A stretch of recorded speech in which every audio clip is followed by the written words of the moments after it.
And I wanted to get into maybe possible restrictions. I mean, we've seen that in Madrid for models that they've had BMI, body mass index restrictions, requiring them to be a certain weight, or else they're not allowed to participate in these shows. Do you think that something like that needs to be done here on terms of television or restrictions on photoshopping ads, Dr. Gilbert? Yeah, I would love to see that because I know we're here talking about how individuals that are absorbing that media may interact with that media and what affect it might have on them or effect in the long run in terms of their own eating disorder or disordered pattern.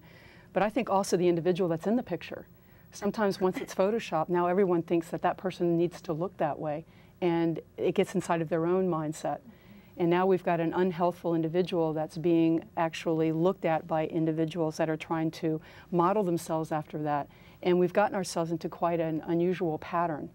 And I know that I've heard in a couple of the modeling agencies, which are international, so maybe that's one of the ones that you're referring to, that they do have body parameters that really, because once you get below 19% BMI or your body mass index, which is kind of a ratio between your weight in terms of your height, you're really considered malnourished. Healthy starts at around, is it 21? About 20, depending on age, but yes, anything below 19, we start to really look at somatotype. And what I mean by that is your body build. Is that really, are you naturally a lean person, or are you actually putting yourself into harm's way in terms of other healthful parameters you may want to look at? I want to go back to Jade, and Miho, what made you personally want to get involved with Jade? One of the major reasons why I joined Jade was coming from a different culture. I actually from Japan.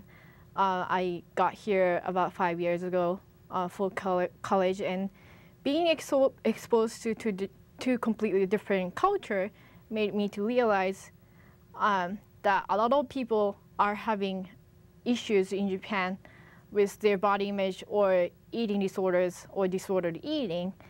And eventually I will be going back home, so that's why I wanted to become more knowledgeable, and I hope that I'll get something out of Jade and to help people in Japan, especially teens who suffers from eating disorders.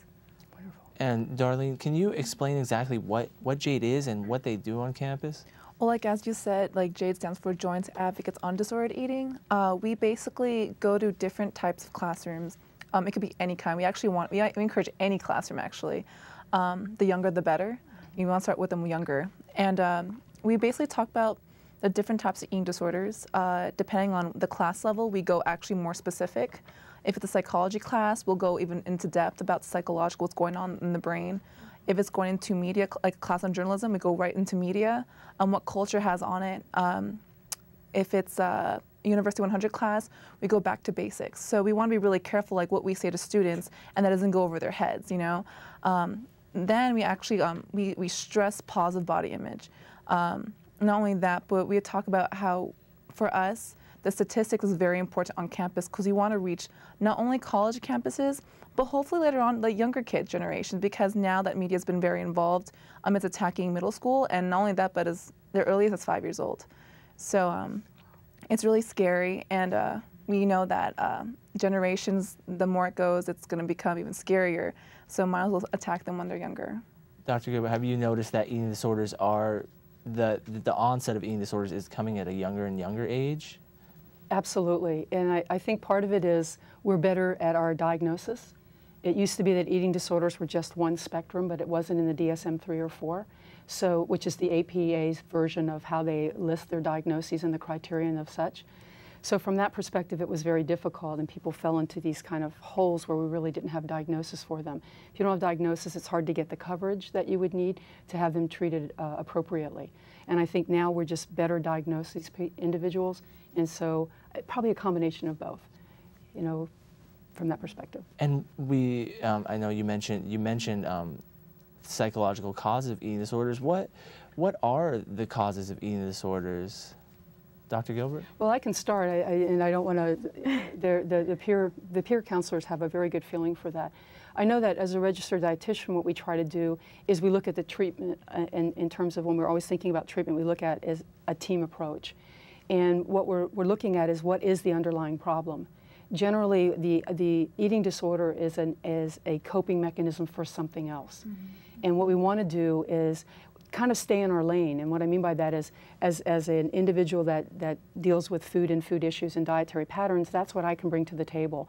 If you start to uncover what that body image distortion is, and more importantly, what is the underlying cause of that, then you can look at a psychologist and or a therapist and or even a psychiatrist, depending on the need, and certainly peer counselors. Do you guys have anything to add on? One thing that I want to say, one of the major cause could be cultural, or like Darlene really knows about family issues too, because it's depending on how your culture pursue their the body image. It's really affect. Like me personally, growing up in Japan, we have different view towards individual body image, whereas Western, like United States, it's completely different. And Darlene, Miho mentioned family attitudes, and can that sort of cause an eating disorder if you are in a family where your parents put a large importance on appearance?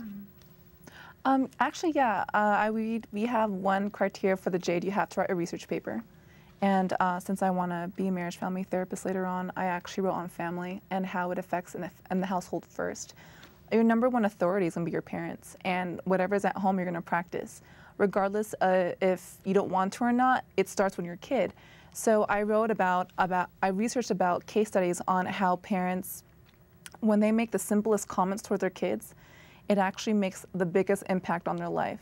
Whether or not a mother tells her, oh my gosh, you look so thin, you look so great, that looks so great on you. If you lose 5 more pounds, imagine how many clothes you can actually wear.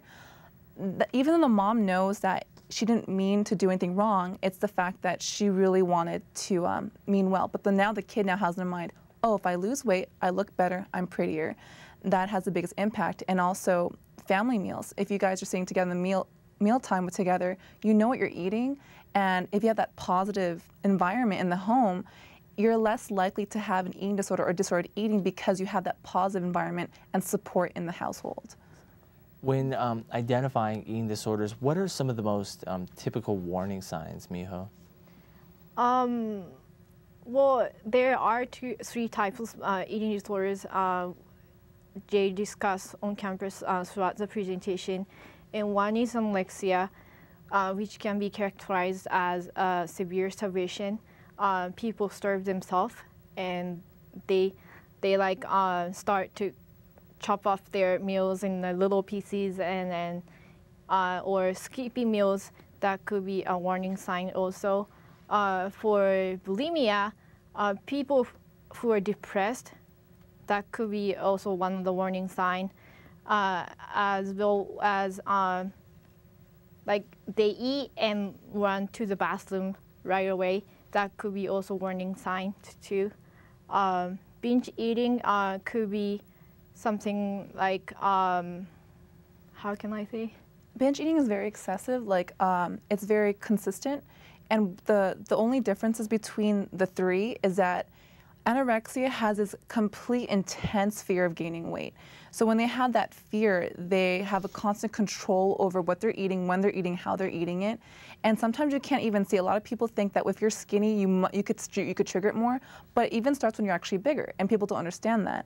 The fact that you could lose a whole bunch of weight in in a week or so, that could even contribute to anorexia, and people don't understand that. With bulimia, the difference is that they call it failed anorexia because there's still food there, but yet they're throwing it up and they're purging, and they actually have chipmunk cheeks.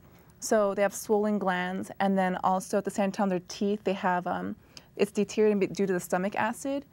And then with binge eating, it's very ritual, where emotionally it's based off their pleasure on the food is no longer I want to eat, it's more like I have to eat. And any trigger could be from depression, even sometimes happiness, anger, and they plan their day out by actually buying certain foods, and most of the time it's actually high-calorie food intake. So most of the time you'll see warnings, you'll see like medical illness such as heart disease or high blood pressure.